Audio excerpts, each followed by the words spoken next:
आदाब, नमस्कार। मैं सदफ इकबाल बाराचट्टी गया से।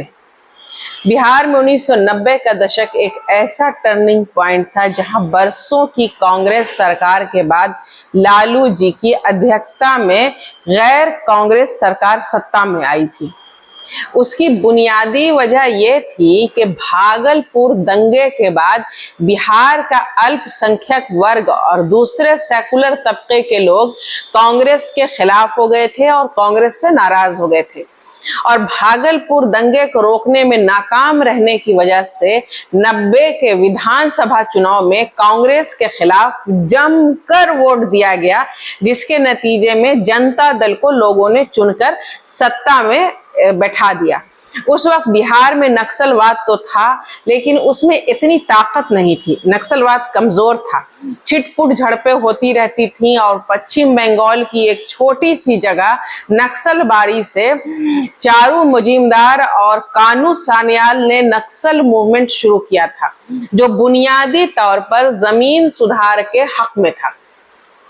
बंगाल में नक्सलाइट ने बड़े पैमाने पर जमींदारों के खेत खलियान लूटे थे और बिहार में भी उसका असर नजर आने लगा था।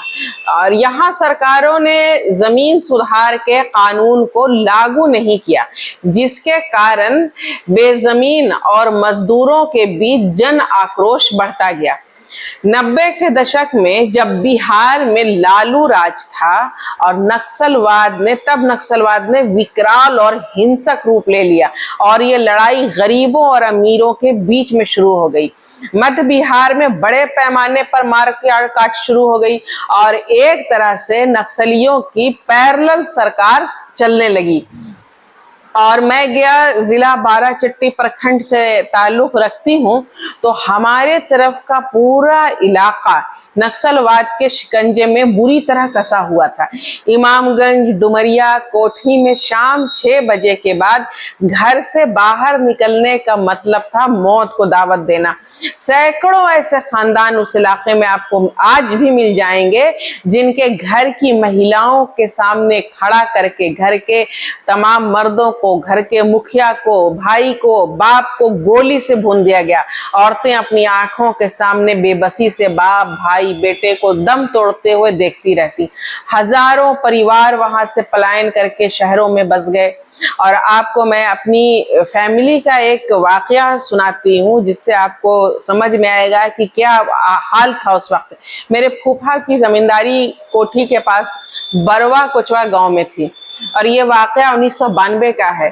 और हम आज भी शुक्र मनाते हैं कि उस रात मेरे फूफा जी इत्तेफाक से किसी काम से गया शहर आए हुए थे।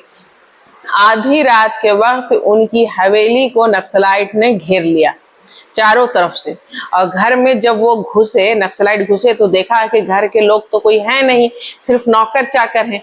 उन्होंने उसी वक्त पूरी हवेली को लूट करके आग लगा दी, खेत खलियान में आग लगाती। और जब दूसरे दिन हमारे पास खबर पहुंची तो कोई भी 20 साल तक बरवा कोचवा नहीं गया।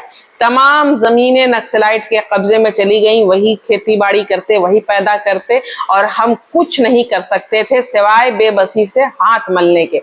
ऐसी कहानियां आपको हर जगह सुनने को मिल जाएंगी।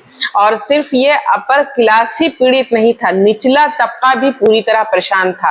रात होती तो नक्सलाइट के जत्थे जो है गांव में घुस जाते और दलितों को ऑर्डर दिया जाता कि पूरा गांव नक्सलाइट की फौज के लिए खाना पकाएगा। बेचारे गरीब जो खुद भूखमरी का शिकार थे, गरीबी का शिकार थे, उनको अपना पेट काटकर उन दरिंदों के लिए खाना पकाना पड़ता था। यही नहीं, ये लोग महिलाओं का शोषण करते और अपनी हवस पूरी करते। अदालतों में इंसाफ के बजाय नक्सल लीडर पंचायत लगाकर अपना फैसला देने लगे थे। उनका मानना था कि अदालतों में इंसाफ पाने के लिए गरीब लोगों को मुशक्कत करनी पड़ती है। इसकी आड़ में वो अपनी जो है मनमानी कर रहे थे और गरीबों को इंसाफ दिलाने के नाम पर मार काट कर रहे थे। फैसला देने के नाम पर ये लोग खून की होली खेल रहे थे। मेरे गांव के बगल में एक गांव है सरवा। वहां सजा देने के नाम पर एक पांचू थे, उनको दिन दहाड़े उठा लिया गया और आज तक उनकी लाश घर वालों को नसीब नहीं हुई। और उसी जमाने में 6 इंच छोटा करने वाली बात भी सामने आई थी, यानी कि इंसाफ के नाम पर लोगों की गर्दनें उड़ा दी जाती थी। इससे पूरे बिहार में एक दहशत कायम हो गई थी।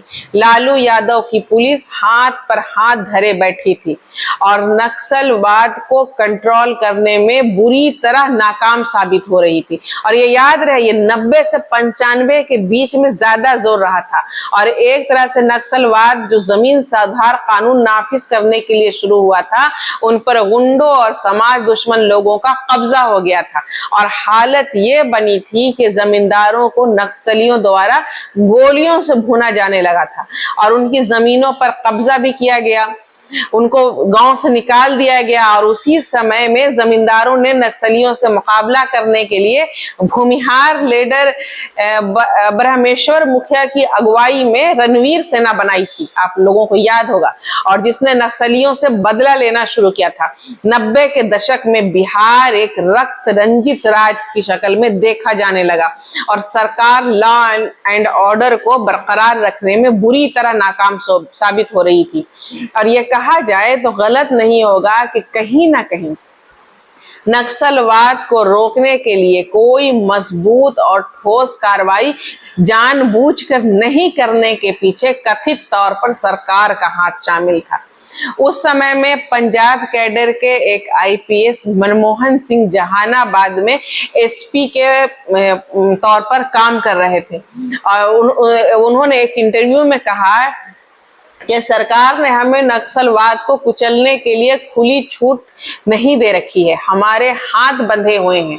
उनका कहना था कि अगर हम लोगों ने पंजाब में आतंकवाद को खत्म किया था तो यहाँ भी अगर उन्हें फ्री हैंड दे दिया जाए तो वो 1 महीने में नक्सलवाद को जड़ से सफाया कर देंगे।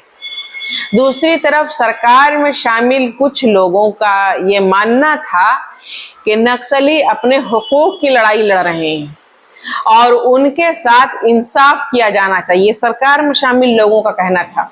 और नक्सलवाद को खत्म करने के लिए गोली बारूद पर भरोसा करना एक हद तक सही नहीं था। इस मामले पर नक्सली नेताओं से बातचीत करने की जरूरत थी, जिस पर पहल बिल्कुल भी नहीं की गई। और गौर करने की बात यह है कि नक्सलवाद का सबसे ज्यादा आतंक 90 से 95 के तक देखा गया, जब लालू यादव फुल बहुमत में, फुल पावर में थे। 95 के बाद लालू यादव जितने कमजोर होते गए उतना ही नक्सलवाद भी कमजोर होता गया और जब लालू यादव सत्ता से बाहर हुए तो नक्सलवाद का वजूद ही खत्म हो गया। अब ये आपकी समझ पर मैंने छोड़ दिया है कि आप बेहतर तौर पर एनालिसिस कर सकते हैं कि उस जमाने में नक्सलवाद को विराट रूप देने में कौन सी ताकत उसके पीछे थी। जय बिहार, जय जनसुराज। शुक्रिया।